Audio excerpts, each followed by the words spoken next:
The Kabbalah Center is a great example of a high control group, or what you might think of as a cult. I was recently at a conference and somebody introduced me to Angela Sumner. And basically she's a spiritual grifter, but she's very effective in using cult tactics to get people to buy into what she's selling. And the Kabbalah Center does the same thing, but on a much larger scale. I spent 2 years researching the Kabbalah Center as part of some of my early research and looking at the crossover between marketing and religion. And it's a really good case study if you want to understand how those two things intersect.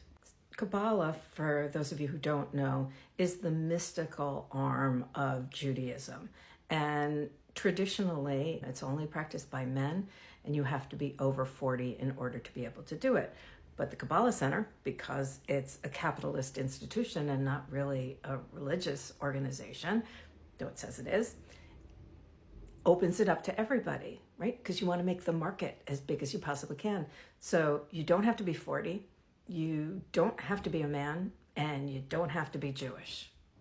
Fundamental to their teachings is for you to take their classes.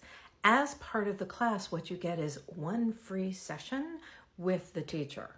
And that free session has nothing to do with personalized teaching. It has everything to do with them pushing other products for you to buy. Not just other classes, but the Zohar. And the Zohar is a series of books that cost $417. And of course, you don't want just one set of the Zohar for your home. You want one for your home and one for your office. What you have to know about the Zohar is none of it is in English. It's all in Aramaic or Hebrew or both. I'm not sure. Don't remember. What they say is you don't have to know how to read it. All you have to do is take your finger and run it along the letters. And by doing that, you get the spirituality from the letters in the book. Yeah, people believe this. And this guy was pushing so hard, he said, I could have them at your house today. I'll have somebody deliver them to you. But that's not even the worst part. Let me tell you about Kabbalah water. I was first introduced to the marketing of Kabbalah water when I went to High Holy Day services that were held in a big hotel in New York City. And when you walked in, there was this huge, and I mean huge, replica of the earth and what looked like a bottle, like they were pouring a bottle of Kabbalah water over the earth. And the reason they did that is they were suggesting that pouring Kabbalah water over the earth would magically make it healthy again.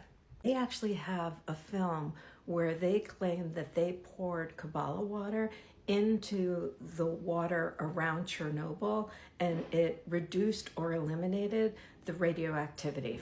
The most horrible story I heard, and this was part of a BBC documentary, so this is a well-documented case, was a story of a woman who had cancer.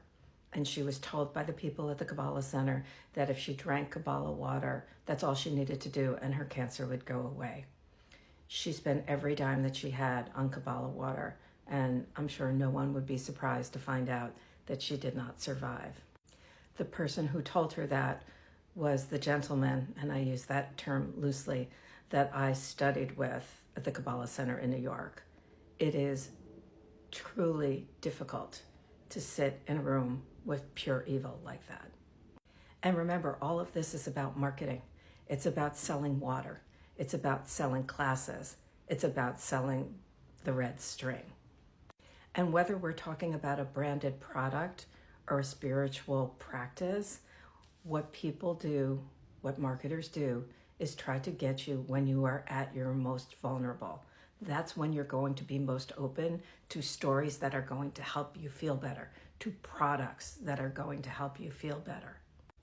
The most galling part of this is that when people say, I can't afford another class, or I can't afford Kabbalah water, or I can't afford $36 to put a red string up around my wrist, they say, but you really need it. Your spirituality will get better. Your life will get better. You need to find that money. The fact you can't find the money somehow is a flaw in you. That is what you need to make sure you avoid. When you hear someone say, if you really wanted this, you would find the money, that's when you turn tail and go running out the door.